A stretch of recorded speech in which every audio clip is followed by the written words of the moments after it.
Ẹ káalẹ́ ní gbogbo bíkíbi tí ẹ ti ní àǹfààní láti máa gbọ́ wa. Mo kí wa káàbọ̀ sí orí ètò ọlọ́sẹ̀ọ̀sẹ̀ wa alẹ́ data níbi tí a ti máa mú ẹwà ilé tí ó wà nínú our program jáde. So lágbára Ọlọ́run bá a máa mú ní kánmọ́kánmọ́ níbi tí a bá ètò náà dé ní nǹkan bí ọ̀sẹ̀ 2 sí 3 sẹ́yìn. So fún àwa tí a bá ń tẹ̀lé wa ká lọ ẹ rí pé a bẹ̀rẹ̀ sí wo bá ṣe lè mọ analyze àwọn data ọlọ́kan ọ̀jọ̀kan. So lẹ́yìn ìgbà tá a ti mọ̀ bá ṣe lè mọ manipulate data wa, bá ṣe lè mọ ya àwọn àwòrán tó yanrantí, kó tá a ṣàlàyé ọ̀nà tá a lè mọ gbàgbà data wa, bóyá ni máa wá mímọ́ lo tí a ń pè ní experimental method. So àṣàlàyé RCT bákan náà, kódà àṣàlàyé bá ṣe lè mọ ṣe pre-registration àti àwọn ọlá eléyìí tí ó wà nù ká mọ ṣe. Àṣàlàyé bákan náà bá ṣe lè mọ calculate power analysis wa tí ó mọ sọ fún wa iye àwọn ẹgbà eléyìí tá mọ gbà. Ìgbà tá a bẹ̀rẹ̀ analysis yìí, a ní láti lè mọ̀ bóyá ìyàtọ̀ tí à ń wá bóyá yanrantí àbí kò yanrantí, àbí ìyàtọ̀ eléyìí tó ní àbí kò tó. A gbọ́dọ̀ lo àwọn test statistics. A ní lára rẹ̀ náà ní t-test. A ní t-test yìí ó pín sọ́nà mẹ́ta. A ní one sample t-test, so a ní peer t-test, a dẹ̀ ní unpeer t-test tá a tún pè ní independent sample t-test. A ṣàlàyé àwọn àyè tó yẹ láti mọ lo ọ̀kọ̀ọ̀kan wọn. A dẹ̀ fún wa ní iṣẹ́ àmúrelé, ṣùgbọ́n sí àlẹ́nu àárí kan nu gbogbo wa tí a fi iṣẹ́ wa sọwọ́. Ẹ pé gẹ́gẹ́ bá ṣe mọ́ gbà wá níyànjú, òun náà ni wípé ká mọ gbìyànjú láti mọ ṣe àwọn iṣẹ́ àmúrelé yẹn, ká máa gbìyànjú láti mọ ṣe iṣẹ́ àmúrelé yẹn. Ẹ rí i pé kò tó kí yẹn kàn sọ pé kí ni òun mọ gbọ́ ìta ń ṣe yìí lásán ni, tàbí wọn kàn mọ kọ nóòtì yẹn lẹ̀ lásán láì jẹ́ pé ó ṣe kí ni láì jẹ́ pé ó fi ìta ń kọ yẹn, láì jẹ́ pé ó ń tọ̀ ń fi ṣiṣẹ́ ṣe. So tí èèyàn bá fi ṣiṣẹ́ ṣe ẹ̀rù ń bà wá, so pé ni ẹ lè mọ̀ ṣe kí ni ọ lè mọ jàǹfààní ọlọ́kọ̀ ọ̀jọ̀kan bẹ́ẹ̀. Ṣùgbọ́n tá a bá gbọ́ ẹ̀kọ́ yẹn bó ṣe yẹ ká gbọ́, tá a tún wá lò tá a fi ṣiṣẹ́ fúnra wa, ó súnmọ́ kó ṣàǹfààní ju bí àṣèrò lọ, ó súnmọ́ kó ṣàǹfààní ju bí àṣèrò lọ. So gẹ́gẹ́ bí mo ṣe fi sọwọ́ lórí àtẹ̀jíṣẹ́ ilé tí mo fi sọwọ́ sí wa, wípé lónìí a máa wúlò àwọn data inú iṣẹ́ ìwádìí wa kan eléyìí tí a gbé jáde. Ẹ rí i pé iṣẹ́ ìwádìí mo ti fi sọwọ́ sí wa lórí ìkànnì WhatsApp, àwọn èsì iṣẹ́ ìwádìí yẹn, so tí a mọ̀ sí manuscript, so ó ti wà ní preprint. Ṣàǹgbéra ní tá a bá kọ àwọn èsì iṣẹ́ wa tán, ó dáa ká fi sọwọ́ sáwọn akẹgbẹ́ wa tí wọ́n bá yẹ̀ wò, so tí wọ́n yẹ̀ wò tí wọ́n gbọ́n wò finifini, eléyìí tí a ń pè ní peer reviewing. So peer review yìí, so nígbà tẹ́ bá gbé ń bẹ̀ wọ́n, bóyá ẹni lọ́kàn tàbí ẹ mọ̀ bóyá iṣẹ́ yín yóò mọ̀ ṣàǹfààní lọ́pọ̀lọpọ̀, ẹ wá fẹ́ kó jẹ́ pé káwọn yẹn mọ̀ lò síwájú kí wọ́n tó ṣe kí ni kí àwọn tí wọ́n bá yín ṣàgbéyẹ̀wò rẹ̀, bóyá Jonathan send ẹ̀ sí kán tó review tán, ẹ lè mọ gbé síta ẹgbẹ́ sáyé, so láti jẹ́ pé káwọn yẹn ṣe kí ni káwọn yẹn lè kà á, bóyá táwọn kan bá rí iṣẹ́ yẹn náà, àwọn náà tún lè lò nínú iṣẹ́ wọn, wọ́n lè cite ẹ̀ ní inú iṣẹ́ wọn. Nínú àwọn àǹfààní tó tún máa ń wá náà ni pé kí ni bóyá nìkan oríṣẹ́ yín fìdí níbi tẹ́ ti ń ṣe kò ní lè jẹ́ kó ṣe kíni o kò ní lè jẹ́ kó plagiarize iṣẹ́ yín torí òun ó ti wà online lára ọ̀nà tá a lè mọ gba sílé òun náà ni pé a lè mọ ṣe kíni a lè mọ create preprint preprint yẹn náà ni pé kò túmọ̀ sí pé òun náà ni èsì iṣẹ́ yín ní ti pátápátá ṣùgbọ́n òun sọ pé iṣẹ́ ń lọ lórí ẹ̀ lọ́wọ́ ẹ̀dẹ̀ tún lè ṣe kíni o ẹ tún lè mú àwọn àtúnṣe kan bá nígbà tí ó bá yá so a fi preprint a fi sọ sí wa a dẹ̀ sọ àwọn àǹfààní eléyìí àbáwọn èsì eléyìí tá a rí nínú iṣẹ́ wa yẹn so ṣùgbọ́n lónìí lágbọ́ ọlọ́run bá gbogbo àwọn ẹgbà tá a gbà ń bẹ̀ tí a mọ̀ sí data àti àwọn bá ṣe gbà wọ́n bá ṣe manipulate àwọn data wa pẹ̀lú Aru ni o bá ṣe ya àwọn àwòrán tó yanrantí tó ní o àti àwọn kan tá a ṣàṣe ń bẹ̀ pẹ̀lú Aru so òun ni màá máa ṣàfihàn rẹ̀ ní èní láti jẹ́ pé yóò ṣàǹfààní fún wa so n ta lò jù púpọ̀ yàtọ̀ sí àwọn bóyá bí simple statistics pẹ́pẹ́pẹ́ tá a lò so n ta lò ní pàtó òun náà ni t-test ẹ rí i pé yóò bá ẹ̀kọ́ ilé ìtọ́ ipa ṣe síwájú lọ á dẹ̀ mọ̀ bí a ṣe kóòdù àwọn yẹn náà bá náà ṣe lè mọ̀ ṣe fúnṣẹ́ wa so tá a bá ní bóyá bí ẹgbà kan tàbí ìbéèrè kan tó yẹ pé tá a mọ̀ lò láti fi mọ̀ wá bóyá àjọṣe tó yanrantí láàrin àwọn ikọ̀ méjì táwọn wò yẹn o so bóyá t-test la fẹ́ fi mọ̀ wo àwọn àjọṣe yẹn so a lè mọ̀ ṣe kí ni o a lè mọ̀ lo àwọn kóòdù wa eléyìí tó yẹ pé máa fi ṣàfihàn fún wa lénìí so torí àkókò mi mọ̀ bóyá a ti ń rí iṣẹ́ yẹn gangan ní ẹgbẹ́ ọ̀tún so ẹ rí i pé iṣẹ́ yìí so òun náà ní kí ni o a ní láti ìbẹ̀rù kúrò ní ibi ìbẹ̀rù bójó lọ sí ìgbádùn àgbẹ̀ ọ̀nà ó lálẹ́ mọ́ lò láti jẹ́ pé àwọn ọmọ akẹ́kọ̀ọ́ wọn mọ̀ ṣe kí ni o wọ́n mọ̀ rí ìṣirò yọ fẹ̀fẹ̀ ẹ pé kò sí tàbí ṣùgbọ́n tí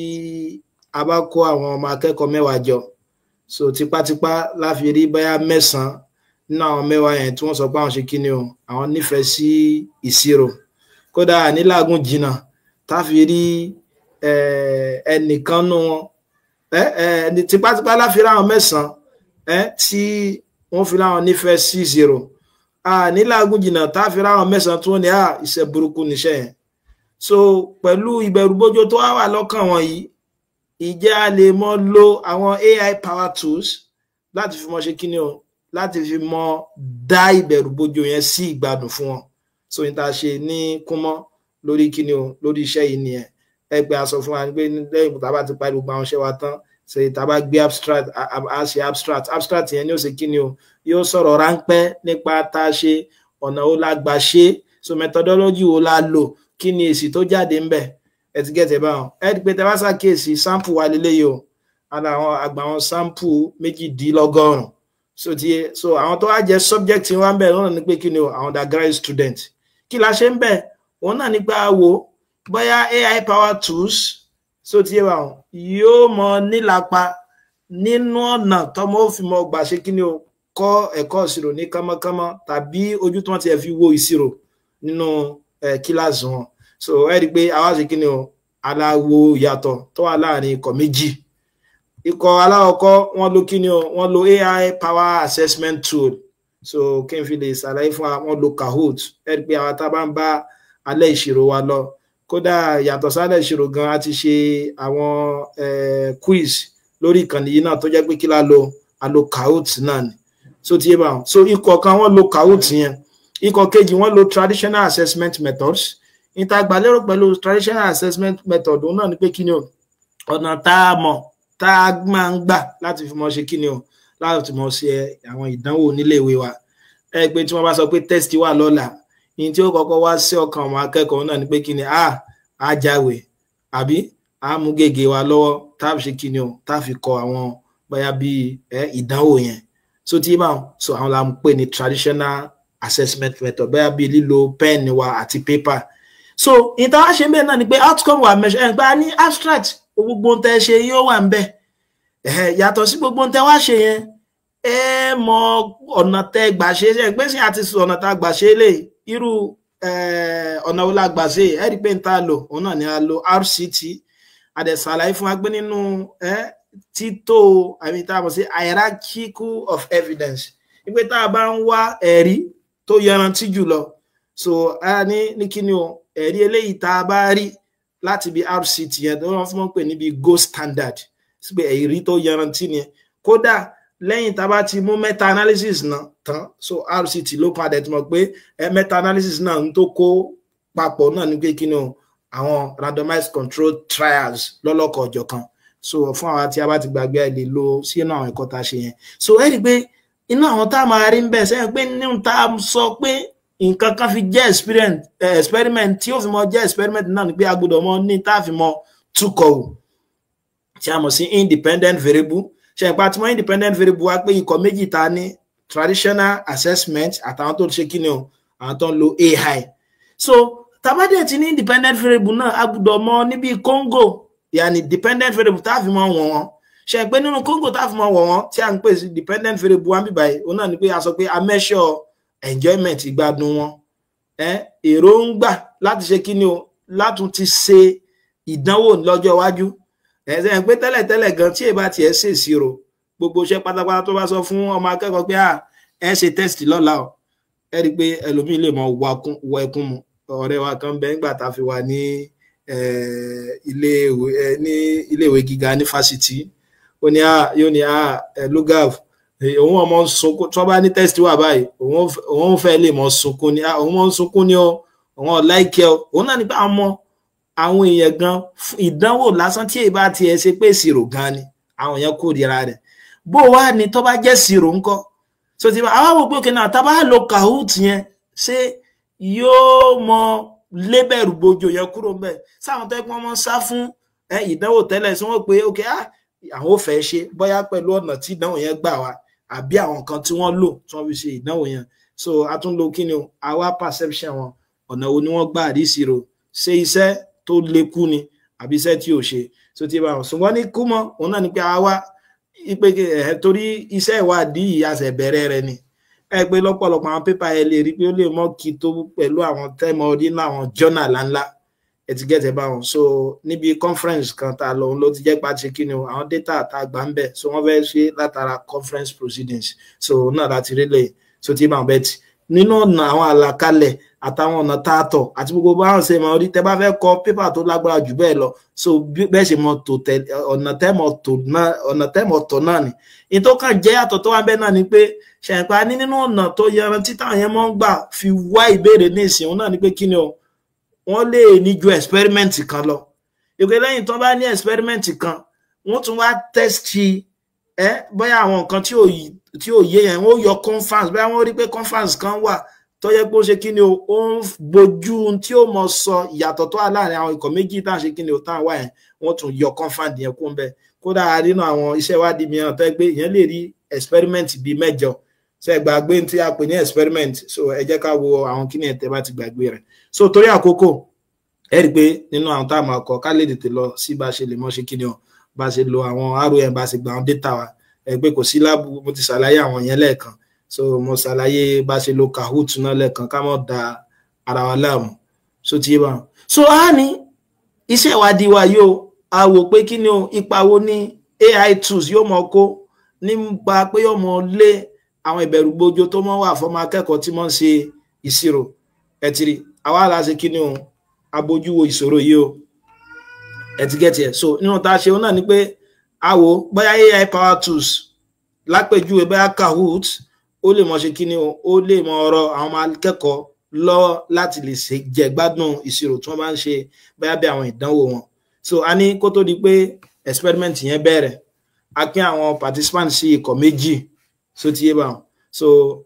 then síwájú ikọ̀ méjì yẹn ṣe pé mo ti ṣàlàyé pre-test a kọ́kọ́ gbé àwọn pre-test fún wọn pre-test náà ni pé kéèyàn fún wọn láwọn ìbéèrè kan síwájú ká tó fún wọn ní intervention gangan ṣe pé nísìnyí àti ní independent variable wa kí ni intervention group wa nísìnyí Kahoot àwọn tí wọ́n lo Kahoot so ti bá wọn kí ni control group wa àwọn tí wọ́n lo ń ta sábà mọ̀ tẹ́lẹ̀ tí a mọ̀ sí traditional method so ti yé bá wọn so a ní pre-test yẹn in tó cover lílẹ̀ then àwa test àwọn participants wa lórí calculus ajásí pé ìdánwò yẹn o àtàwọn tí wọ́n lò sẹ́yìn pé nínú ọ̀nà tá a ti mọ̀ pé tá a bá fẹ́ lọ experiment yẹn ọ̀nà tá a nígbà ṣàbòsí tá a fi ní jẹ́ kí conference wà náà ni pé kí ni o ìǹtẹ̀ bá fún yóò jẹ́ pé ìtẹ́fẹ́ yẹ̀wò yẹn ni ó yàtọ̀ ń bẹ̀. Ìní fún àwọn kan kò ní jẹ́ pé máa fún àwọn kan ní ìbéèrè tó rọjú, máa fún àwọn kan ní ìbéèrè tó le. So ti bá wọn ìbéèrè kan náà òun láìla fún ọ. Ṣùgbọ́n tá fẹ́ wá gangan kí la fẹ́ wá pé bóyá ọ̀nà tí wọ́n ń gbà ṣèdánwò yẹn bóyá Kahoot ni o àbí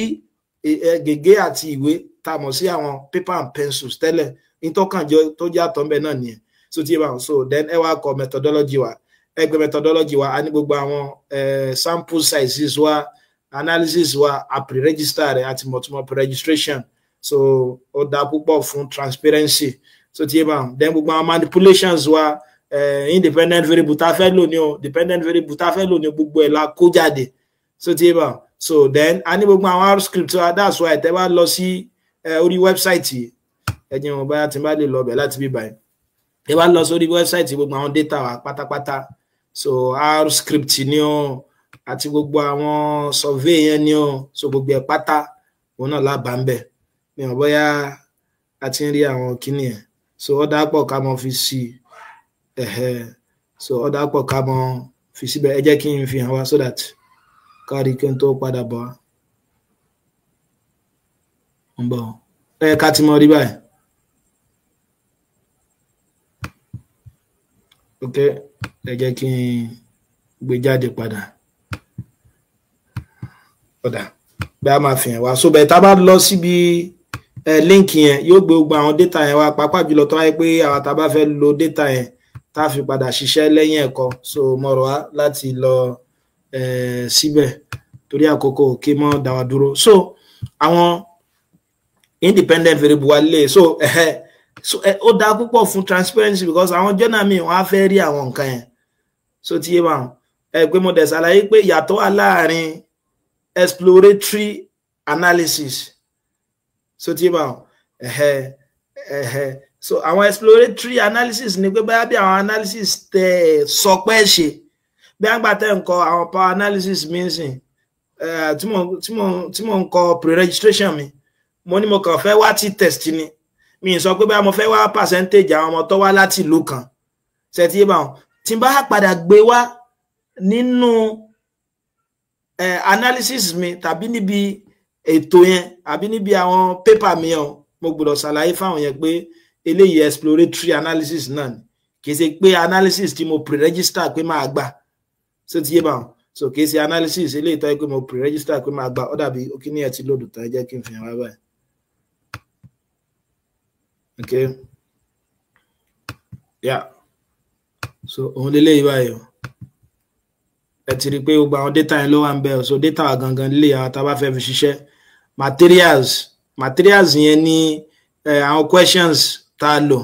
pre-registration document R script lélẹ́yìí so R script yẹn ó rọrùn so pàápàá jùlọ àtàbáyé pé a bá ní àwọn iṣẹ́ ìwádìí tó jọmọ́ irú eléyìí náà so ẹ̀ níṣẹ́ bùkátà láti mọ kọ kóòdù láti lè mọ so ẹ lè mọ mú àwọn kóòdù yẹn náà yóò dẹ̀ mọ̀ ṣe kíni yóò mọ̀ ṣàǹfààní fún wa láti mọ̀ lọ ọ̀yà ẹ jẹ́ n tún tẹ̀síwájú láti mọ̀ ṣe lọ so òun náà ni pé ẹ gbé gbogbo àwọn kíni ẹ̀ á gbé jáde so lẹ́yìn tá a bá gbé jáde tán ẹ rí pé gbogbo power analysis wà lélẹ́yìí so ẹ rí pé a ní láti achieve 85% statistical power so ní level of significance we can see tá a dẹ̀ fẹ́ rí small effect size ẹ gbogbo àwọn eléyìí láti ṣàlàyé tẹ́lẹ̀ mo sọ pé lálẹ́ yìí practical lásán la fẹ́ ṣe ẹ ti get ẹ báyìí so fún àwọn tá a bá mọ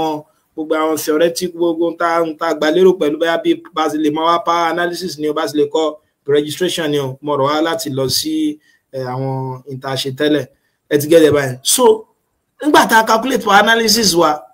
a rí pé 240 participants lábùkátà because ẹ gbọ́dọ̀ gbogbo àwọn tó ṣẹlẹ̀ nínú àwọn tẹ́ bá report ẹ gbọ́dọ̀ fi gbogbo ẹ̀ sí ẹ gbọ́dọ̀ purọ́ kankan bẹ́ẹ̀ táyé pé nǹkan kan ṣẹlẹ̀ ṣe gbé tọ́pọ̀lọpọ̀ sọ́nsìn ni pé ẹ dákun ebi data kíní kan ni ẹja kúkọ ẹ̀ náà irọ́ èèyàn gbọ́dọ̀ kúkọ ẹ̀ sẹ́yìn pa ti sọ pé nínú àwọn ìtọ́mọ̀ fa replication crisis òun náà ni pé kọ́ yẹ pé nìkan purọ́ nínú iṣẹ́ ìwádìí rẹ̀ sẹ́yìn pé téèyàn bá purọ́ nínú iṣẹ́ ìwádìí rẹ̀ tó yẹ jẹ́ pé tó gbé sínú power analysis ni pé okay now in tó ń fi túkọ̀ wò léléyìí o Congo tí òun wọ̀n léléyìí o ok olóyè ní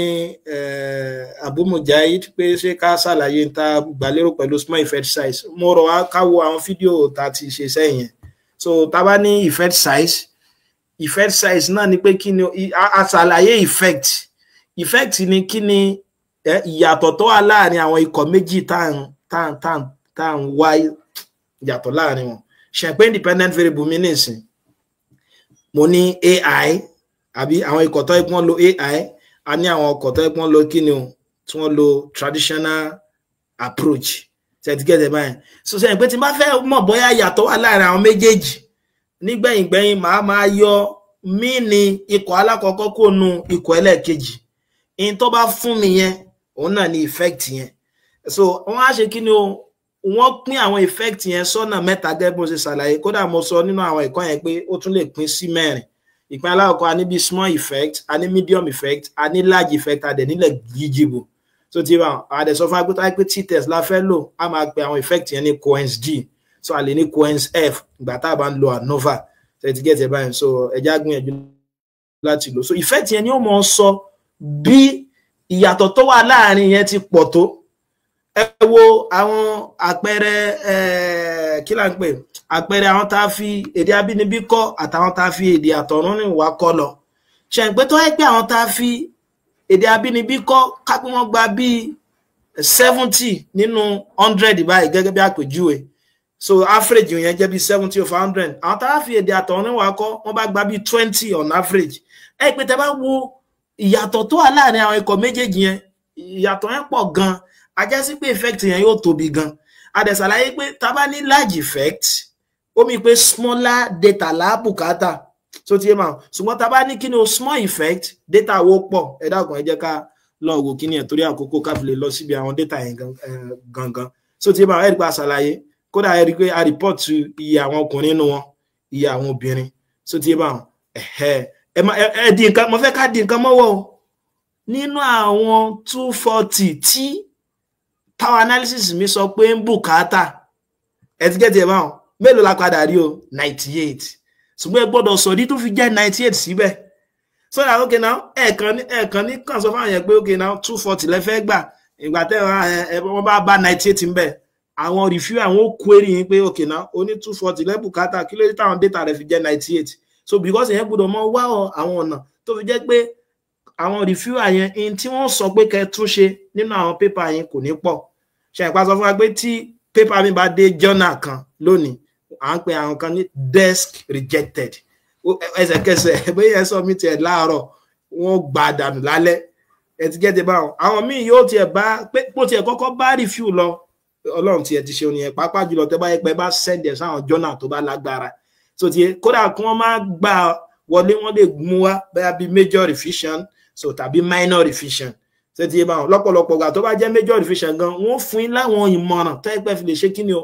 ẹ fi lè jẹ́ kí iṣẹ́ yẹn kó yanrantí jù báyẹn lọ. A dẹ̀ sọ fún wa pé nínú nta fi jẹ́ onímọ̀ ìwádìí náà ni pé gbogbo kò bá láàká ìmú kẹ́yìn kan wò pé mo gba data kan kí n wá fi tó jésì rẹ̀ kí n fi pamọ́ sínú ilé tàbí kí n fi ságbárí mi. Ṣé pé nínú ta sọ fún wa náà ni pé kí ni o a gbọ́dọ̀ sọ àwọn èsì yẹn fáwọn èèyàn so that bóyá ojú táwa fi ń wò bóyá ojú yẹn kọ́ ni àwọn ẹlòmíì fi ń wò mo bó ti wá báyẹn. So lẹ́yìn ìgbà yẹn rí pé mo á ní materials a ní àwọn student yẹn a yẹ̀ wọ́n wò pẹ̀lú ìbéèrè 5 lórí kíni o lórí differentiation àti integration. Kódà ẹ rí pé mo tún sọ iye ìṣẹ́jú tá a lò fún béèrè kọ̀ọ̀kan ó dá púpọ̀ torí ẹlòmíì tó bá fẹ́ replicate kíní yẹn bóyá nílùú rẹ̀ pẹ̀lú àwọn ọmọ akẹ́kọ̀ọ́ rẹ̀ àní fún ní wàhálà ṣe ẹ ti get ẹ báwọn. So that's why scientists agbọ́dọ̀ máa wà open agbọ́dọ̀ máa wà transparent. So ti aláwọn ìbéèrè tá a béèrè yẹn ó mú question gẹ́gẹ́ bí bóyá bí standard derivative mo á mú kàn wá nú àwọn ìbéèrè yẹn ani inú béèrè yẹn ni pé a béèrè pé kíni o kí n derivative e raised power 100 àti ní class 0 àti mọ̀ pé e raised power 100 gbogbo àti mọ̀ in tí ó jẹ́ báwọn. So ti báwọn so then àṣàlàyé procedure tá fi gba data wa. So ti bet káfílẹ̀ lọ́mbẹ̀ ẹ rí pé data wa ní táàmù ọdún bẹ́ẹ̀ nísìn ó mi pé nínú data wa ṣe pé máa ní independent variable. So máa ní àwọn dependent variable mi ó náà ní enjoyment a béèrè pé bó ni wọ́n ṣe mọ́ gbádùn ìmọ̀ ìṣirò sí. So ti báwọn willingness to participate èròǹgbà láti ṣe kíni o láti gbóhùn àwọn fẹ́ ṣe ìdánwò yẹn ẹ get ẹ máa béèrè pé are you motivated to participate in the future classes ẹ rí pé àwọn àǹkọ yẹn bóyá bí scale yẹn á ní from scale 1 to 7 tó yẹ pé 1 túmọ̀ sí not willing at all so tí 7 túmọ̀ sí very willing á padà rí tá bá débi data yẹn kódà àtún yẹ maths perception wò á wò bóyá lásìkò tí wọ́n wà yẹn ẹ rí pé mo la ní àgbà pre-test data àdẹ̀gbà post-test ìpè lásìkò tí wọ́n wà yẹn ṣé ìbẹ̀rùbojo mú wọn láti ṣe pé àwọn ṣèṣirò lọ́jọ́ iwájú ẹgbẹ́ la béèrè pé so nísìn báyìí bó ni wọ́n ṣe fẹ́ sọ ojú tí wọ́n fi wo ìṣirò ẹ ti get about okay ṣé wọ́n nífẹ̀ẹ́ sí ni àbí wọ́n kórìíra rẹ̀ ìpè phobia inducing pé iṣẹ́ tí wọ́n mú ìbẹ̀rùbojo bá yẹn ni so ti máa kódà àti tún béèrè kí ni o quiz intention wọn so ti àwọn demographic àtúnbéèrè àwọn demographic wọn sex wọn age wọn àti other relevant information so ká wá lè lọ síbẹ̀ ká fi mọ́ dára wa láàmú ẹ jẹ́ wá àwọn data tí mo wá gbà lélẹ̀ yọ ẹ ti get it báyìí so ẹ jẹ́ ń share àwọn arúmi ẹ gba ṣàlàyé pé ó dáa púpọ̀ so láti jẹ́ pé àwọn data wa yẹn pàápàá jùlọ tá a bá fẹ́ lo arú kájí ó jẹ́ pé yóò mọ sí kíni o láti mọ create project fún so that gbogbo àwọn bóyá data àbáwọn kan àwọn script wa yóò mọ wà ń bẹ̀ pa àwọn data yìí náà ní tí mo kàn lò fún àwọn náà ní tidyfast nípa ti ṣàlàyé tidyfast ní àwọn ẹ̀kọ́ ṣáájú a nínú package ni so ní àwọn package tó wà lára nínú tidyfast on the dplyr wa tá a fi mọ́ manipulate àti ggplot2 so ggplot2 yìí a tún ní pub r yẹn náà a máa ń lò yẹn náà láti fi ṣe kíni láti fi plot data so ti yé bá so then effect size bóyá tẹ bá fẹ́ wá bí quensd tẹ bá gbàgbé kí ni tí mo ṣe níbí báyìí mo comment ṣe pé hash òun la fi mọ́ ṣe kí ni o a fi mọ́ comment àwọn data wa ọ̀yà ẹ já wa tẹ̀síwájú ẹ jẹ́ kí n yọ kí ní èkó ń bẹ̀ ká lè rí so ẹ wo ẹ rí pé àárọ̀nà ẹ̀ library àbí ẹ mọ̀ dá mi lóhùn fún àwọn tó bá jẹ́ pé a sì fẹ́ lo kíní yẹn lórí ẹ̀rọ wa fúngbà àkọ́kọ́ ká tó tẹ library yẹn kí la kọ́kọ́ ṣe àgbẹ̀kọ́ install package yẹn bó láti máa install package ẹ kọ install packages so tí bá ẹ gbé gbogbo eléyìí bí ìrànra ẹni létí ni install packages àwa àkọ́kọ́ package yẹn sí ká pé tidyfast ni mo fẹ́ ṣe so bet lẹ́ẹ̀kan tẹ bá ti lè install ẹ̀ báyìí àbùkátà láti tún ṣe mọ́ tún install mọ́ tí bá kàn fẹ́ gbé jáde màá máa lo library tidyfast tàbí kí n so kí ni o so kí n lo library máa gbé orúkọ library yẹn wá so tí yé bá so ẹlẹ́ẹ̀kejì tá a lè lò ó dàbí require àbí bẹ́ẹ̀ ni tàbí kẹ́ lo require tí máa lo require tidyfast so tàbí library tidyfast ìkankan náà ni ó gbé wá so tí yé bá so ọ̀yà àwọn packages mẹ́tẹ̀ẹ̀ta tí mo lò ń bẹ̀ lélẹ̀ so ẹ̀yin náà lè ṣe kíni ẹ̀yin náà lè lòdù àwọn mẹ́tẹ̀ẹ̀ta báwọn ṣe àgbé lẹ́yìn rẹ̀ wọn náà ni pé kí ni a wá gbé data frame wa wọlé àti ṣàlàyé àwọn data ọlọ́kanòjọ̀kan tá a ní ṣe àgbé lẹ́yìn tó ga jù ń bẹ̀ so òun náà ni kí ni a pè ní data frame tó kó gbogbo àwọn data ó lè kó logical sínú ó lè kó integer sínú ó lè kó double sínú ó lè kó factor sínú kódà ó lè kó matrix ó lè kó sínú so tí yé bá so ọ̀yà ẹ̀rí pọ́nà tá a lè gbà ṣe àgbé read csv yìí nínú àwọn tidyr àbí tó jẹ́ pé nínú àwọn tidyfast ló wà so tí yé bá so màá gbé orúkọ data yẹn sí tẹ́ bá wo file yẹn sẹ́yìn pé mo ti download data yẹn náà lè download ẹ̀ lọ́dọ̀ yín data yẹn nílé bẹ̀rẹ̀ láti jẹ́ pé yóò wà nínú data frame mi màá gbé síbẹ̀ báyìí so tí yé kódà yẹn náà lè ṣe kí ni o ẹ lè wo àwọn data tá a fẹ́ gbà 374 ní gbogbo ń tá a gbà bẹ̀rẹ̀ kò ṣe 374 sẹ́mọ̀dí tí ò fi jẹ́ 374 ni pé gbogbo àti post data àti pre-data gbogbo ẹ̀ ni mo pa papọ̀ a dẹ̀ sọ fún wa pé àwọn subject wa so tí a sọ fún wa pé àwọn subject wa lẹ́ọ̀kọ̀ọ̀kan gbogbo wọn náà ni wọ́n ṣe kí ni wọ́n dáhùn pre-data àti post-data ajá sí pé tá a bá rí data point 100 kò túmọ̀ sí pé àwọn 100 la gba àwọn mélòó ni gbogbo wọn jẹ́ bá àwọn 50 àwọn 50 ẹgbẹ́ tẹ́ bá divide eléyìí by 2 ní ìsìn 374 divided by 2 so 1 kinu so díẹ̀ so 160 kí nìyẹn ẹ̀bẹ̀ tẹ́ bá wá ṣàkíyèsí ẹ rí pé nínú tí mo report mo ní 98 nídìí tó fi jẹ́ 98 náà ni pé nínú pre-registration àti ṣàlàyé pé gbogbo àwọn data tó bá jẹ́ wípé wọn ò bá parí experiment wa á gbà wọn dànù so tí kẹ̀kan lè wo àwọn data ta ní ṣe pé Qualtrics ni mo ti design experiment yẹn ẹ lè mọ lo Qualtrics ẹ̀yin náà dẹ̀ lè mọ lo Google form yín ó dáa ju kẹsẹ̀ mọ lo paper and pencil lọ so tí yé so paper and pencil yẹn lọ́pọ̀lọpọ̀ gbà èèyàn lè wà biased lórí wọn so tí yé then ẹ gbọ́dọ̀ ṣe débi pé ẹ ní sọ ìtẹ́fẹ́ ṣe gangan lẹ́tí ẹsẹ̀ pé náà tí wọ́n lè fi wà biased ni pé kẹsọ fún ọmọ pé òkè ìtẹ́fẹ́ wà lélẹ́yìí o bí nísìn ẹ wá sọ fún mi pé ẹ ń wọ́ náà tẹ́ fi fẹ́ gbé iléèwé kan bẹ níṣẹ́yìn gẹ́gẹ́ bí àpèjúwe ìlú mi káwọn kan wá láwọn fẹ́ ṣiṣẹ́ ìwádìí àwọn fẹ́ wò pé bóyá ṣé ká gbé iléèwé kúrò ní Ìṣẹ́yìn àbí ká má gbé kúrò ńbẹ̀ sẹ́yìn pé tèmi ọmọ ṣe ni pé kán má gbé kúrò ńbẹ̀ gbogbo àwọn ìdáhùn tí mo mú ìdáhùn tí mo fi ní gbé kúrò ńbẹ̀ ni màá máa mú tá à ń pè ní expressive responding so ti that's why ní ẹ gbọ́dọ̀ refill ìtẹ́fẹ́ wá gangan fún àwọn olùkópa yín so ti wà so duration lè iye ìgbà tí wọ́n lò ní seconds ẹ ti true àwọn tó parí lè kéde ogun ló parí o ọjọ́ tí agba data yẹn recorded date so ẹ ti rí gbogbo àwọn data yẹn délé yẹn so anonymous then consent ní ṣẹ̀ǹpa ni wọ́n gbọ́dọ̀ mú consent wá then mo fún wọn ní attention test attention check láti fún wọn bóyá wọ́n tẹ̀lé wa lọ àbí wọn ò tẹ̀lé wa lọ so group ni tí yẹn ó dúró fún traditional so ti a tún ní group A náà group A yẹn okay group K òun dúró fún àwọn tó ń lo Kahoot wọ́n yẹn pé pre àti post ni eléyìí dúró fún so ti bá uni yẹn dúró sí àwọn data tá a gbà ní post intervention yàrá ká tó fún wọn ní àwọn ìdánwò yẹn so ti pre ni àwọn tá a gbà síwájú rẹ̀ máa padà ṣàlàyé inú data ẹ ti rí àgbà qualification àgbà ibi tí wọ́n wà gangan so ti yé so ẹ rí pé tẹ́lẹ̀ ń bá yé wa tá dẹ̀ gbọ́ yé dáadáa ṣe mọ̀ pé tá wá ṣe in tó wá kù tá ṣe lẹ́yìn rẹ̀ ni pé àwa fẹ́ mọ̀ clear àwọn data wa ẹ rí pé gbogbo àwọn ilé àti ṣe nígbà tá a ṣe data manipulation àwọn kan náà mo kọ́kọ́ wò pé àwọn oníwọ̀n ò parí experiment yẹn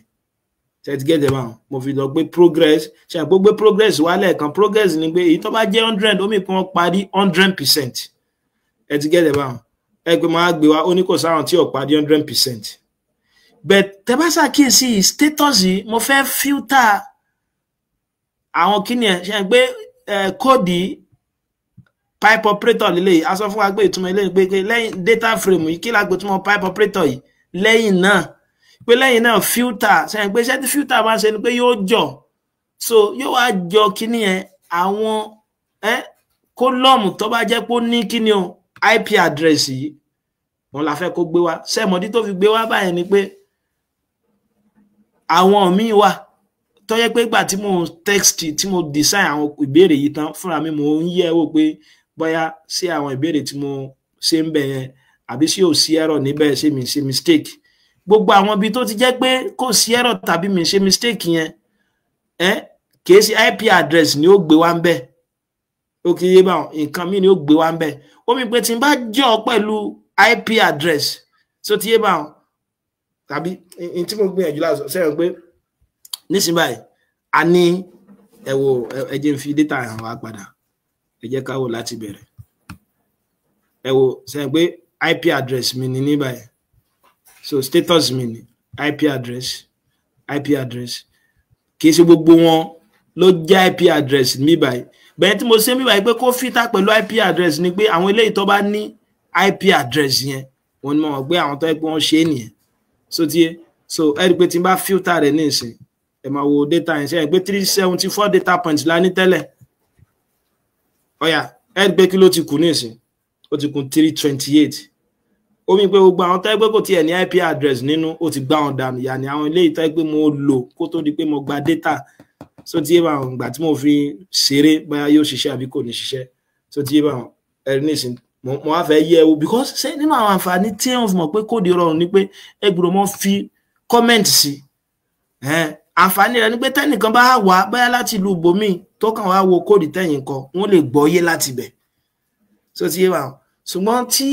ẹ bá fi comment sí ṣe pé kódà ẹni tí yóò bá mọ arúlò tẹ́lẹ̀ yóò lè mọ ní tí mo ṣe ń báyìí ẹ pé mo kọ sínú comment yìí pé status filter out preview àwọn tó yẹ pé preview ni ìgbà tí mò ń dánwò tó yẹ pé wọn ti gba IP address wọn mo ní kó gbé àwọn yun kúrò ńbẹ̀ so ti bá mo ní kó gbé àwọn yun kúrò ńbẹ̀ tó ṣe mí báyìí then mo wá length pé iye àwọn mélòó ní ó kù ẹ rí pé ní 328 kí ni mo fẹ́ ṣe ẹ rí pé àwọn data àwọn kan wà kó tó di pé mo kan data gidi o tẹ́ bá ń ṣàkíyèsí bọ̀ gangan ẹ rí pé àwọn data tó gidi àbí báyìí gan ló ti fẹ́ bọ̀ ká sọ pé àti bí consent ajá sí pé mo fẹ́ yọ gbogbo àwọn tí ò ní lárí ń bẹ̀ yẹn kó ń kálukú sinmi so náà ni mo wá ṣe ń bẹ̀ ẹ rí pé pipe operator náà la lò ń bì báyìí so ti wà ṣùgbọ́n lẹ́yìn pipe operator yẹn ṣe gbàgbé iṣẹ́ tí select ń ṣe iṣẹ́ select náà ni pé kí ni o nínú àwọn column yẹn tàbí observation column yẹn bó ti pọ̀ tó àwọn díẹ̀ tí n bá fẹ́ gbà ń bẹ̀ so tẹ́ bá wo data wa gẹ́gẹ́ bí àpèjúwe ẹ rí pé ó ní data frame mi yìí ó ní kí ni ẹ wo data frame yìí ó ní mo ní 328 observations yàní mo ní 328 rows 31 variables bóyá mẹ́ta mo á fẹ́ bùkátà nínú variable yìí màá kàn tẹ select àwọn mẹ́tẹ̀ẹ̀ta yẹn màá máa dárúkọ wọn comma màá máa dárúkọ wọn so ti bẹ̀tẹ̀ ọ̀nà tó yá kánmọ́kánmọ́ náà ni pé ṣe pé start date iṣẹ́ tí column ṣe ni pé kó bẹ̀rẹ̀ láti start date ń bì báyìí kó dórí status ẹ ti rí start date kó dórí status kó yọ wọn dànù ìtumọ̀ minus yẹn nìyẹn so ìtumọ̀ ń gbọ́ ẹgbẹ́ báyà mo fẹ́ bùkátà IP address mo ní kó mọ́ yọ yẹn so mo tún wá bẹ̀rẹ̀ láti bí progress so ti dórí kíni o dórí bo dórí user language toro òun náà ṣe kíni o òun náà ní lárí jàre ẹ yọ dànù kó ń kálukú sí mi so àfi ayọ̀ àwọn náà dànù iṣẹ́ tí lè ṣe nìyẹn ẹ mọ̀ ṣàkíyèsí ẹ rí pé 31 variable ni mo ní tẹ́lẹ̀ ẹ pé tí n bá yọ ní ìsìn kí ló kún bẹ́ẹ̀ no ẹ̀rọ nù ẹ̀ so ẹ ti rí bó ti kún 15 ó mi pé àwọn tí ò ní láárí 16 yẹn àti yẹn dánú járe kó ń kálukú sí mi so ti yé báyẹn so òun náà nìyẹn ẹ dákun ẹ rí pé ta ti ṣe tẹ́lẹ̀ lélẹ̀ àwọn tá bá ti gbàgbé ẹ jẹ́ ká lọ wo àwọn ẹ̀kọ́ alákọ̀ọ́bẹ̀rẹ̀ níbi data manipulation mo á fẹ́ wo àwọn structure data wa ẹ ti mọ̀ kọ́ structure of data but bẹ́ẹ̀ ẹlòmíì bẹ́ẹ̀ kọ́ bá comment ẹ̀ dáadáa ẹ̀ pé mo ṣàlàyé fún wa pé tá bá fẹ́ mọ̀ ní function kankan túmọ̀ sí ẹ kàn lè ṣe kí ni o ẹ gbé question mark síwájú rẹ̀ ẹ dẹ̀ rọ́nù ẹ̀ so wọ́n sọ túmọ̀ structure tí kìíní ẹ̀ dá ẹ ti rò pé compactly display the internal structure of an out object a diagnostic function and an alternative to summary ẹ tí n bá wo mo fẹ́ wo àwọn summary data frame yóò gbé ọ̀pọ̀lọpọ̀ wá ṣe pé nísìnyí tí mo ní wọn ò ju 15 lọ ẹ ti rí ó sọ pé mo ní 328 àti 15 rows ẹ ti yẹ báwọn so IP address orí IP yẹn gẹ́gẹ́ bí character inú àwọn àǹfààní bẹ́ẹ̀ ni màá máa send code yẹn sí wa tàbí ká lọ síbi link tí mo sọ lẹ́ẹ̀kan yẹn so IP address ṣe pé character àǹfààní structure ni pé ẹ rí pé ọmọ ìyá kan wọ́n béèrè kan ní group lẹ́ni ipe àwọn ọ̀rọ̀ nìkan kan kò ṣe wọ́n á ní kí wọ́n ṣe kí ni kí wọ́n cohase kí wọ́n kọ as character ṣe gbàgbé cohesion so mo ní kí wọ́n lo as character so bóyá data yín arú orí gẹ́gẹ́ bí character láti bẹ̀rẹ̀ ṣe pé CHR yìí character ló túmọ̀ sí tó wá jẹ́ pé integer lẹ́yìn fẹ́ kó rí ẹ lè sọ pé as integer so láti fi dá padà so tí yé bá sọ àǹfààní yẹn pé ẹ mọ̀ pé òkè náà kí ni gangan ni structure yẹn gangan náà tẹ́lẹ̀ mo bí agbó àlàyé yẹn yékéyéké bá wọn ọyà mo tí wàá fẹ́ bẹ̀rẹ̀ sí mo clean wọn tẹ bá ṣàkíyèsí àwọn dependent variable minutes láọkọ ẹja ọkọ wo motivation ṣe pé motivation yìí ó gbé wá lọ́lọ́rọ̀ ni o bẹ̀tẹ̀ bá ṣàkíyèsí ń tá máa lò ń gbẹ́ pé tí test mo fẹ́ lò ó gbọ́dọ̀ wà numeric ṣé tí yé bá wọn ó gbọ́dọ̀ wà numeric tẹ bá dẹ̀ wọnú pre-registration tí mo fi wà lẹ́ẹ̀kan a ní not fún motivation fún dependent variable motivation yìí not at all motivated ṣe pé wọ́n ló dúró fún tó jẹ́ pé very motivated ó dúró fún kí ni o kí ni very motivated dúró fún tá bá rántí 7 ṣe pa ní anchor yẹn láti 1 lórí 7 eléyìí tó kéré jù ńbẹ̀ òun ni not motivated at all eléyìí tó pọ̀ jù ńbẹ̀ tí ń ṣe 7 òun ni motivated so ọ̀yà ẹ wá jẹ́ ká code ẹ̀ náà nínú haru ní tí mo ṣe ń bi eléyẹn nìyẹn ṣe pa tí mo pé motivation yẹn tó jẹ́ kan náà àwọn dependent variable mi mo fẹ́ mọ̀ lò gẹ́gẹ́ bí kíni o mo fẹ́ mọ̀ rí gẹ́gẹ́ bí numerical variable ni àbí so that tó wáyé pé n bá fẹ́ wá t-test ikọ̀ méjèèjì yẹn o yóò lè jẹ́ ọmọ ọ̀rọ̀rùn torí t-test ò ní mọ̀ rí kíni o kò ní mọ̀ rí character ni mo fi record ẹ̀ báyìí tó ti bá ni mo fi record ẹ̀ báyìí kí mo ṣe ń bẹ́ẹ̀ náà ẹ rí pé a ti mọ assignment lélẹ̀ ìtumọ̀ náà ni pé a ní kí data frame yẹn náà kó máa assign ẹ̀ sínú data frame náà tó bá wù yẹn lè change orúkọ mìíràn fún àti mọ àǹfààní pipe operator yìí mo sọ tún ẹ pé ìtumọ̀ ẹ̀ náà pé lẹ́yìn náà tó bá ti assign data frame mi tí mo ní tẹ́lẹ̀ so lẹ́yìn náà kó wá mutate ẹ̀dẹ̀ má gbàgbé pé mutate ni pé kó create nǹkan kan mi ṣe pé mutate ni pé tó bá gbé nǹkan mutate ní dplyr pé a fẹ́ ṣèyípo so tí bá a fẹ́ ṣèyípo nǹkan kan so ìgbà tó ti wá pọ̀ báwọn mo lè lo function kan tá tún pè ní recode náà recode ni pé kí ni mo á fẹ́ recode motivation yẹn mo wá ní pé gbogbo bí tó bá ti rí not all motivated nínú motivation yìí kó mo gbé 1 sí ṣe pé anchor ẹ̀ ní 1 ibi tó bá ti rí slightly motivated kó mo gbé 2 sí ẹ gbogbo àwọn láti ṣàlàyé nínú paper àgàn ibi tó bá ti rí somewhat motivated kó mo gbé 3 sí dérí kí ni o dérí 7 àwa ní dúró ńbẹ̀ o ṣe pé kì í ṣe dependent variable kan tí mo ní nìyẹn mo tún ní enjoyment ó ti yé báwọn so ṣe pé enjoyment náà bẹ̀rẹ̀ láti strongly disagree dórí strongly agree ṣe lè mọ̀ pé strongly disagree ńbẹ̀ yẹn òun dúró sórí kí ni o bẹ́ẹ̀ lórí 1 so ajá sí pé máa ṣe kí ni o máa tún mutate yẹn náà ló jẹ́ sọ pé ẹ wo bíbá yẹn náà mo sọ pé pé gbàtà tí tún yẹn náà ṣe máa mọ participation náà èwo ni mo wá lẹ́kọ̀ọ́ ok enjoyment ẹ ti rí wọn á ní kó rí code òun náà strongly dislike kó fi sí 1 dérí 7 bí à ń kọ́ yẹn bá ṣe kí ni o bó bá ṣe lágbára sí so ti bá a ṣe phobia náà bẹ́ẹ̀ ká mọ̀ dáa lámọ́ bó ti yé wa á ti mọ ọṣẹ́ tí kí ló ń kọ́ ẹ ṣe náà mutate àwọn tá bá ti gbàgbé ọ̀rọ̀ akálọ̀ wo àwọn ẹ̀kọ́ yẹn ó yá tẹ́ bá tún wá gbàgbé o ṣe pé mo lá ní àwọn independent variable mi ṣe pé mo ṣàlàyé lẹ́ẹ̀kan pé níbi kí là ń pè níbi kọ́lọ́mù group yẹn ni àwọn independent variable ikọ̀ méjì ta ní aláwọn kan traditional aláwọn kan kahoot ṣe pé ẹni tí ó bá mọ̀ tá fi data yẹn ṣé ó lè mọ̀ gbọ́yé mo á fẹ́ òkè náà ibi tá bá ti rí tí ká pè ní traditional a recode sí traditional ibi tá bá ti rí a ká pè ní a high powered tó bá sẹ́yìn náà tún lè pè ní kahoot ṣe pé kí la ṣe tidyverse náà là ń lò látàárọ̀ àwọn tá bá ti gbàgbé ká lọ tún wò eléyìí túmọ̀ sí lẹ́yìn náà mutate náà ni pé a fẹ́ kọ́ nǹkan kan míì ní group yẹn kó máa recode tó wà ní group tẹ́lẹ̀ kó mọ change ike sí ai power 2 ẹlòmíràn máa béèrè pé ẹ má bínú olùkọ́ ibi báyìí tẹ́lẹ̀ a gbé quotation mark sóhun àfi nǹkan kan síbi 1 ṣùgbọ́n a gbé quotation mark síbi a gbé quotation mark síbi eléyìí náà ta ni ó dáhùn rẹ̀ ìdáhùn rẹ̀ ni pé kí ni o ìkan bẹ́ẹ̀ tó jẹ́ pé character ni a dẹ̀ sọ pé ta bá ní character àbí string a gbọ́dọ̀ mọ gbé sí kí ni o inú double quotation mark tàbí single quotation so ti yé bá wọn so kódà nígbà míì ẹ lè lo double quotation àti single quotation papọ̀ àwọn tá bá ti gbàgbé ẹ lọ wo àwọn fẹ́ràn yẹn so ti yé bá wọn so bẹ́ẹ̀ ti dí tí ọjà fi sílẹ̀ nígbà pé numerical ní tẹ́lẹ̀ àbùkátà láti fi quotation mark sí tẹ́ bá ti fi quotation mark sí numerical omi pé ẹ ti kọ̀ á sí numerical yẹn pé kọ́ mọ orí gẹ́gẹ́ bí character nìyẹn so ti yé bá wọn so n ta ṣe mi by group nìyẹn so nínú àwọn nǹkan míì tí mo ṣàlàyé lẹ́ẹ̀kan náà ni pé when ìgbà tá a gba data yẹn sẹ́yìn pé mo la ní pre àti post mo record òun náà pé ibi tó bá ti rí pre ẹ̀wọ̀ when yẹn ni ẹ ti rí ẹ pé a ní u ní adẹ̀ní kíni o adẹ̀ní pre ẹ ti rí pre so ibi tó bá ti rí pre kọ́ mọ̀ pé ní pre-test ibi tó bá ti rí u ní kó pé ní post-test ẹ rí pé kíni ò le ẹ dẹ̀ rí pé àwọn comment wa ẹ rí bó ṣe neat bẹ́ẹ̀ náà sì gbọ́dọ̀ mọ̀ ṣe tọ̀dọ̀ tí nìyẹn ẹ rí tẹ bá ṣàkíyèsí o nínú àwọn tẹlẹmọ ṣe náà ni pé láti mọ fúnra yín ní dààmú ṣe pé gbogbo àwọn dependent variable mi nìsín kí lẹ lérò pé mo fẹ́ lò fún irú data type mo fẹ́ kó jẹ́ numerical so ti bá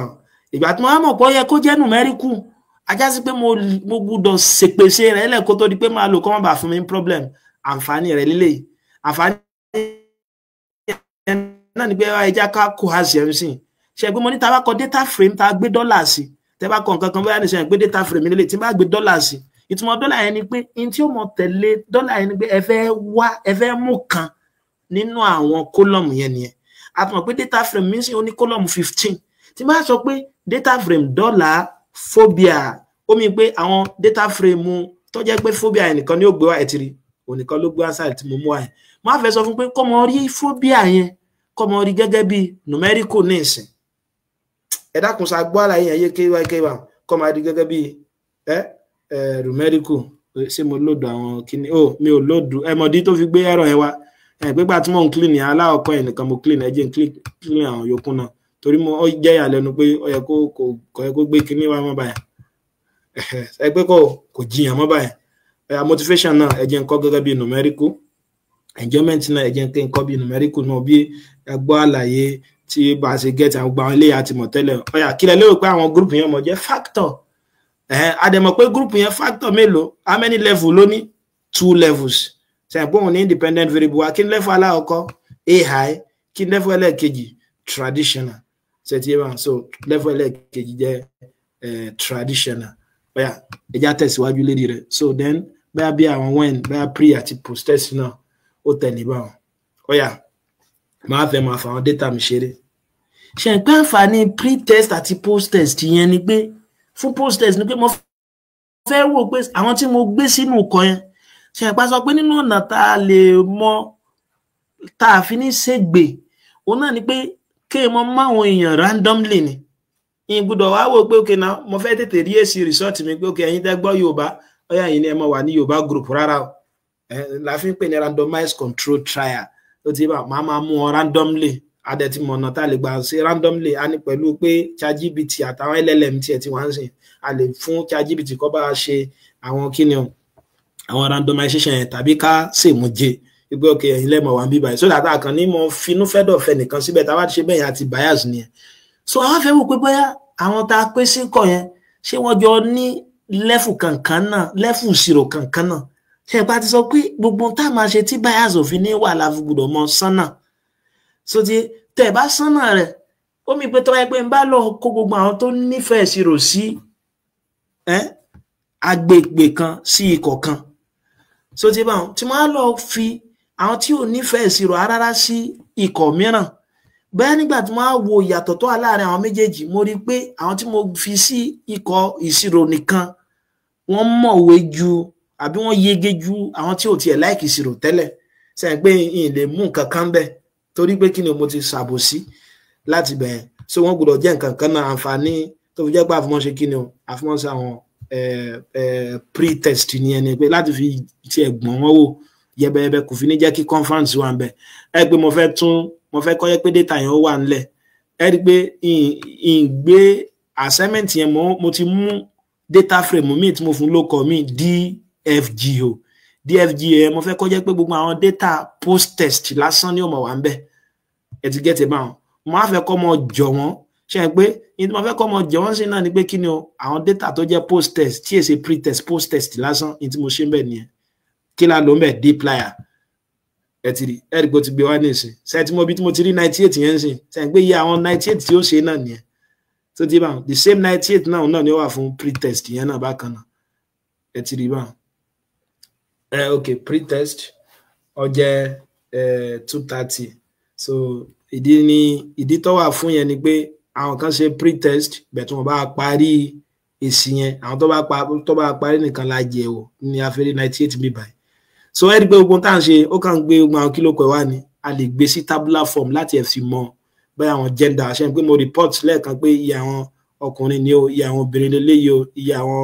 ọ̀sàkọ́sàbò lélẹ́yìí o ní tí mo lò ń bẹ̀ lélẹ́yìí tẹ bá fẹ́ yẹ̀ wò ẹ lò table function table so tẹ bá ti á lò function table yẹn ṣe é pé nínú mo fẹ́ wo nínú post test mo fi sọ pé DFGO mo dẹ̀ sọ pé tẹ bá ti tẹ dọ́là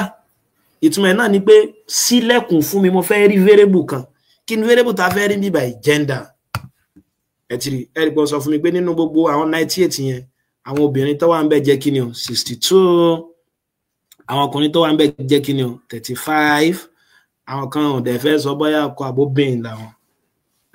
àmọ́ problem wọn ó ti so then summary so bóyá ẹ fẹ́ mọ ẹ pé mo record average èjì wọn náà tí máa fẹ́ mọ average èjì wọn náà mo lè lélẹ̀ yìí náà ẹ ti rí báwọn so ìdí tó fi kọ́kọ́ gbélé wá ni pé bóyá bí àwọn no data bóyá wà nínú column yẹn bẹ́ẹ̀ tá a gbà lérò so 35.21 tẹ bá fẹ́ report ẹ̀ ní sọ pé 35.21 gbà ipa àti mọ̀ pé èjì ò lè wà ní decimal ìtẹ́kàn sọ pé kí ni average of 35 years old sẹ́yìn pé náà mo ṣe ń bẹ̀ so ó ti yé báyìí ó yà lẹ́yìn ẹ̀ náà máa fẹ́ mọ wo ẹ wàá máa analyze àwọn dependent variable yín lọ́kọ̀ọ̀kan ẹ gbé mo kọ́kọ́ mú participation máa fẹ́ ṣe ẹ pé DGO yẹn ṣe pé post data ní àbí so aggregate iṣẹ́ tó ṣe ni pé tẹ́ bá fẹ́ mú summary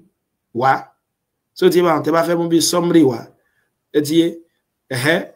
ẹ wá gbé dependent variable yín in tó mọ́ wà ń bẹ́ẹ̀ mi lọ́pọ̀lọpọ̀ gbà òun náà ní kíni o ok wọ́n ní ṣé mo ti record age yẹn mi ò record ẹ̀ tẹ́lẹ̀ torí age yẹn numerical náà ló wà nípìlẹ̀ ìgbà tó jẹ́ pé wà numerical mi ò bùkátà láti record ẹ̀ mọ́ certificate yẹn sà ẹ ṣe pẹ̀lú béèrè yín so participation sìn ṣe pé dependent variable yẹn dependent variable numerical ni wọ́n mọ̀ gbà wájú ń bíbá ẹ̀ so ti wà then group wa ṣe pé wọ́n fẹ́ kó group ẹ̀ bó ṣe wà sí ẹ wo wọ́n á fẹ́ wá main ni wọn ẹ ṣàkíyèsí ẹ gbé main ni wọ́n fẹ́ ṣe bá déndé bí mo ṣe gba data yẹn òun ni pé mo kàn béèrè pé what is your age mo have for example sí pé eg 25 so that òun fi ní mo dà á láàmú ẹ ti gẹ́tẹ̀ bá wọn sọ pé tẹ bá gbé nǹkan mi sí àwọn ẹlòmíì lè mọ kọ́ ní words so ọ wá ní numerical fún àwọn látàrí so inú tẹ́yìn náà lè mọ̀ ṣe ni pé tọ́nà bá wà tẹ́lẹ̀ mọ́ gbé àṣẹ data yín tí òfin ní padà fún yín ní wàhálà tẹ́ bá fẹ́ clean ẹ̀ mọ́ ẹ̀yin náà lè mọ̀ ṣe so fún age yẹn numerical ni mo gbà láti ilẹ̀ sà so numerical ni mo gbà láti ilẹ̀ so ó ti yé báwọn ẹ rí i pé kò fẹ́ sí yàtọ̀ tó wà láàrin àwọn méjèèjì ajá sí pé ikọ̀ tí mo ṣe randomization tí mo ṣe yẹn ọba làákàyè mọ́ gbọ́dọ̀ wọ́ọ̀dì púpọ̀ bẹ̀ká pé kan jẹ́ 5 kan wá jẹ́ 2 tí mo tún wá yẹ t-test yẹn wò tó wà ń sọ pé yàtọ̀ wà láàrin wọn so ajá sí pé wàhálà ti wà bẹ̀rẹ̀ èdè ìtì ẹ̀ ṣe DGO post test ni o post test data ni then a tún wá standard deviation wa because tẹ́ bá fẹ́ report ní APA format máa padà fi bí mo ṣe report yẹn hàn yín so tí ẹ report to main tàbí kẹ́ wo bí paper yẹn ẹ dẹ́ report to standard deviation bẹ́ẹ̀ kò tó pé kò sí pé yàtọ̀ kínkínní ló wà láàrin wọn yìí kò tó náà ẹ kàn lè sọ pé yàtọ̀ kínkínní ló wà láàrin wọn tàbí kẹ́ kàn sọ pé AI power 2 ó ju traditional lọ díẹ̀ kò tó náà ẹ ti ẹ gbọ́dọ̀ yẹ̀ ẹ́ wò àǹfààní àwọn test statistics nìyẹn àdèmọ̀ pé ń tẹ́fì lè yẹ mini ikọ̀ méjì wò bẹ́ẹ̀ independent mi ó náà ní pé ká ló kí ni o independent t-test so náà mo á ṣe ń bá ẹ pé mo tún kọ́kọ́ a tún compare mini ẹ̀ka tẹ̀ kọ́kọ́ wò náà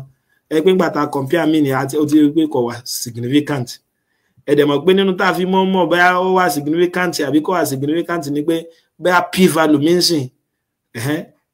ẹ wá compare ẹ̀ pọ̀ mọ́ alpha yẹn ni level of significance ó mi pé tó wáyé pé 0.05 ni mo ń consider p-value mi gbọ́dọ̀ mọ́ kéré sí 0.05 bẹ́ẹ̀ ká pé 0.01 ni mo ń consider ó gbọ́dọ̀ mọ́ ṣe 0.01 ó gbọ́dọ̀ mọ́ kéré sí kí n tó sọ pé wà significant ìdí tó sọ pé kò wà significant sí ni pé tẹ́ bá ṣàkíyèsí p-value wa ó pọ̀ ju 0.05 lọ so tí bá ọ̀yà tá bá wò tí test yẹn bẹ̀ ẹ̀ pé participation group so tí bá ẹ̀ pé gbé wa so ẹ̀ pé p-value mi náà lílẹ̀ 0.9604 so tí mi lílẹ̀ ẹ̀yin wá sọ bá ṣe mọ report ẹ̀ ó dàbí mo ṣàlàyé ní ọ̀sẹ̀ tó kọjá gbàtà ṣe t-test bẹ̀tẹ̀ jẹ́ ọ̀rá fi hàn wá ń bí ìwé kó tó di pé máa bọ́ sí ibòmí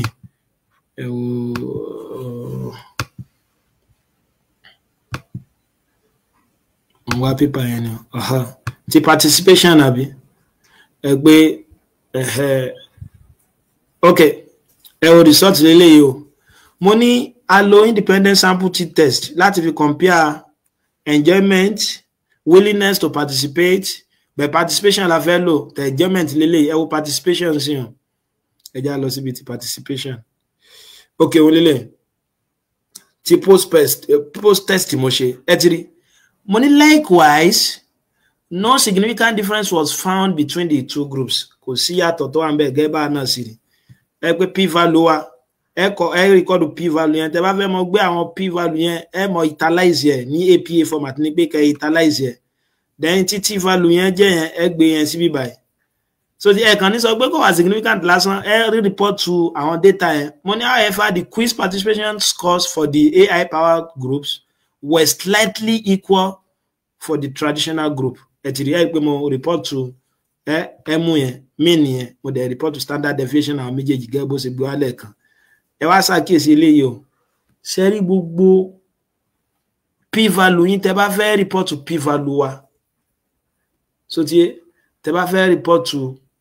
p-value yín is equal to lẹ́mọ̀ fi sí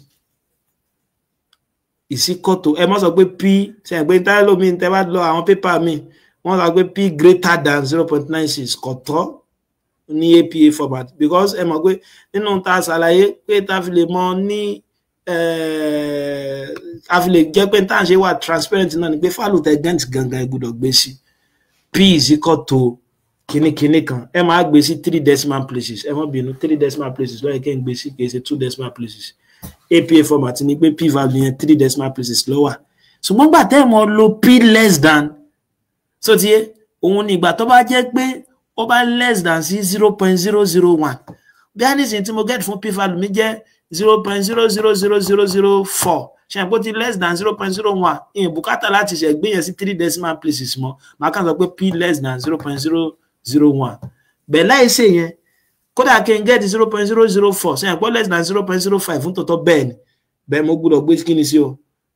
so mo gbọ́dọ̀ kọ́ bó ṣe wà máa kọ́ p is equal to 0.004 so tí máa report to ẹ̀ sí 3 decimal places c is equal to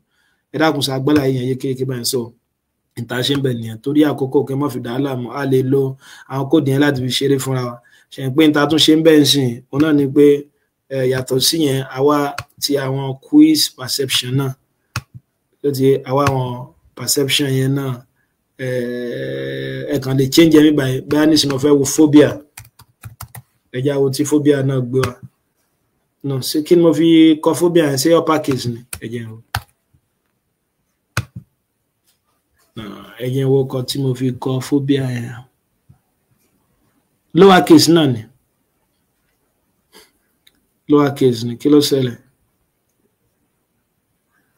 lower case aggregate phobia kò yẹ kó fún mi ní wàhálà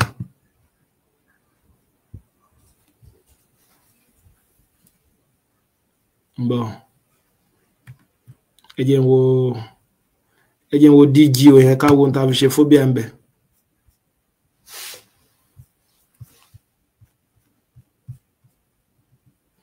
òun náà ni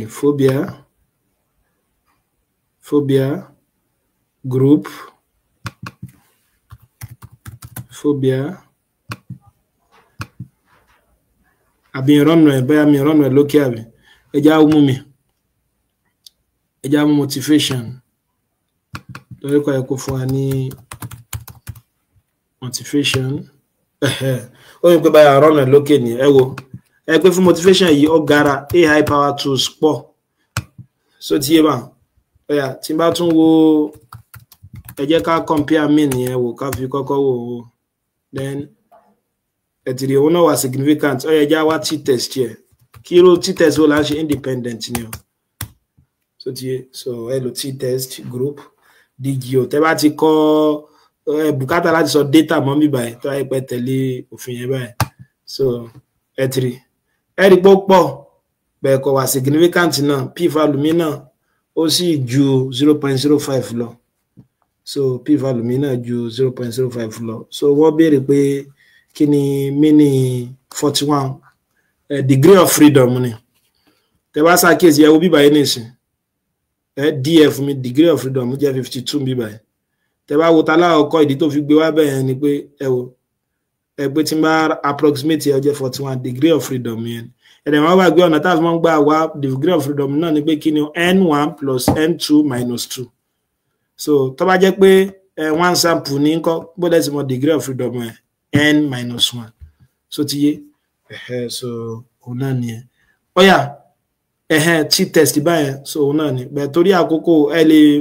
mo nígbà pẹ́ lè lọ wo àwọn yòókù yẹn lọ bẹ́ẹ̀ ṣe mọ̀dí tí èyí tí mo fẹ́ sọ mí báyìí ṣe mọ̀dí tá a fi rí mo fẹ́ sọ nǹkan méjì ẹ má bínú ṣe mọ̀dí tá a fi rí significant difference mí báyìí ṣe pa a lè sọ pé kì í ṣe pé data wa ni ò yanrantí tó ìdí ni wípé kí ni o a pre-register pa bùkátà 240 nígbẹ̀yìngbẹ̀yìn 98 láàrí ẹ ti get it báwọn so ajá sí pé a lè tí mẹ́nu kó ń bẹ̀ pátápátá pé kò sí yàtọ̀ torí trendy tá à ń rí yẹn ẹ̀rí pọ́n sọ pé ìyàtọ̀ wà ń bẹ but a lè tí confam torí statistics tá a ṣe kò tí ṣe kí ni o kò tí kò wà significant bí a ti bá padà rí 240 bí a bá ní data tó tó 240 tí máa wá tí máa fi t-test yẹ̀wò tí ó tún wá significant mo ṣe lè tó sọ bẹ́ẹ̀ bẹ̀tẹ̀ bá tún ṣàkíyèsí ẹ̀rí pé a tún bí ó ṣe wà significant tó a sì tún publish ẹ̀ so ti bá lára àwọn àǹfààní transparency nìyẹn ẹ gbọ́dọ̀ transparent gbọ́dọ̀ mi ò gbé ní wàá publish null result yóò wá lọ yóò kan data yóò kàn ṣe ìpọ́gbọ́n wà gẹ́gẹ́ bí téèyàn lè ṣàparù tún mí báyìí ẹ ti gẹ́gẹ́ báwọn ọgbọ́n téèyàn fi lè ṣàparù tún mí báyìí ni pé èèyàn kàn mọ́ fi àwọn low score síbi kílò kọ ẹni pàápàá jùlọ pé ẹni bá ti mọ̀ pọ́ gé èèyàn lè má fẹ́ gbà àwọn null result wọlé bet kò dáa fóníṣòwò àṣírí ó padà tú so ẹ̀yàn pàṣírí ó padà tú nísìnyí gbogbo data mo ti gbé sí online sí tẹ́nìkan bá wà tẹ́mi bá lọ́wọ́ significant tó bá padà wá tó níwà significant yóò ṣe bẹ̀tà kọ́ síbẹ̀ yẹn pé preliminary studies lélẹ́yìí o adẹ̀sán di tó fà tó ẹ fi pé àpá àfírí kíní yẹn nínú di tó fà ní pé kíní o ṣe lè sọ báyìí ìdí ẹ̀ pé data ò tó ẹ jẹ́ n fi ibi tá a fi síbẹ̀ yẹn bẹ́ẹ̀ kí n tó lọ síbẹ̀ kí n tó fi bẹ̀ yẹn ẹja sáré ràn àwọn irú àwọn mo ti bá yín fi kóòdì kan lẹ́tẹ̀ fi lè mọ bẹ́ẹ̀ wà tàbá ṣẹ̀fẹ̀ mọ kọ́ láti bẹ̀rẹ̀ bá ṣe ṣe níbi ggplot2 so ẹ wo àǹfààní gádà yẹn ni pé bóyá tẹ bá ní dependent variable tó pọ̀ ẹ wá fẹ́ kí kíní o ṣe kíní o kó gbé gbogbo àwọn result dependent variable yẹn wálẹ̀ kan náà ẹ wo mo ṣe lóòdù ẹ̀ níṣì ẹ ti rí phobia yẹn ni ẹ jẹ́ lọ tún load kò tí ì rí phobia yẹn ló fi ń ṣe ìṣekúṣe yẹn.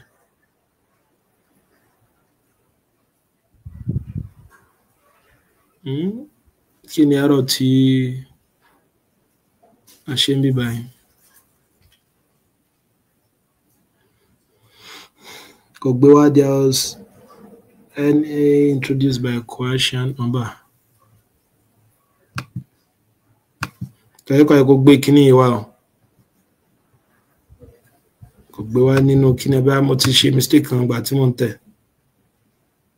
ẹgbẹ́ kò gbé data phobia yẹn náà wá màá lọ wo àṣe kan tí mo ṣe ẹ̀yin náà tọ́ra láti kóòdù yẹn gangan ẹ download ẹ̀ ní kíní yẹn kẹyẹ wo bẹ́ẹ̀ mo ti tẹ̀tẹ̀kùtẹ̀ kan bí mo ṣe ń ṣiṣẹ́ yẹn lọ ẹ wo iṣẹ́ kíní yẹn nìyẹn o ẹ jẹ́ yẹn láàjì kíní yẹn dáadáa ẹ jẹ́ yẹn láàjì ẹ̀ dáadáa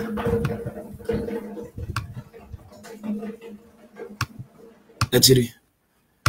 ẹ rí pé ó gbé wá báyìí ẹ ti rí báyìí mo ní AI power tools mi òun ló wà ní red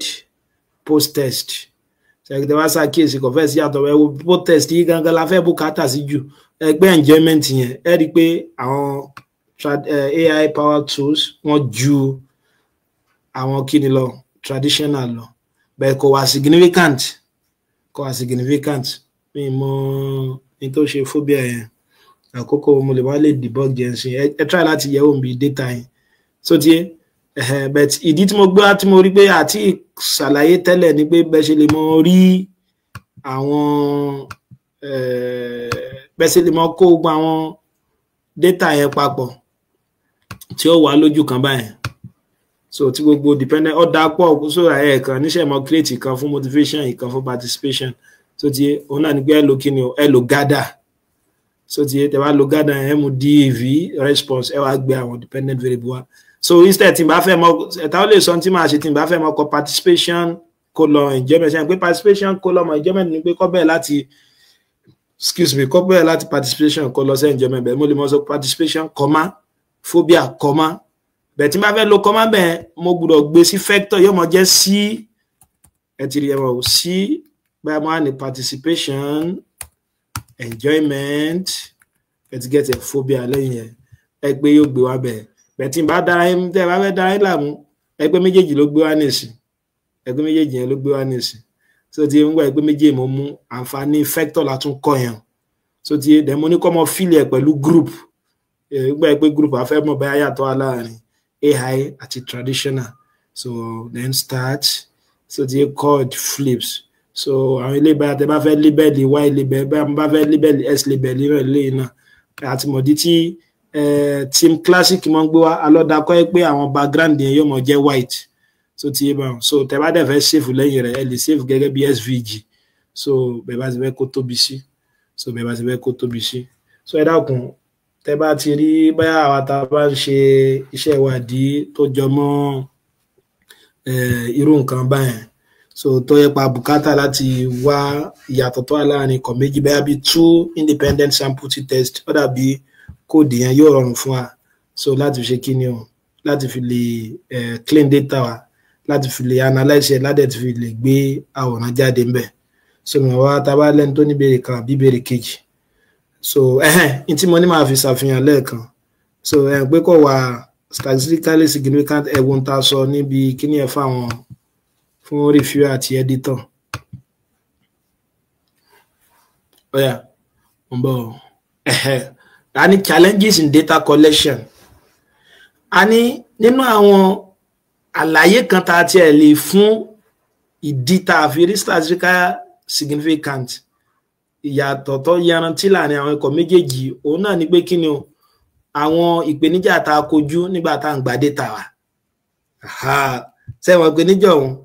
a ṣàlàyé pé a máa bùkátà kí ni o a máa bùkátà àwọn èèyàn 240 láti fi lè rí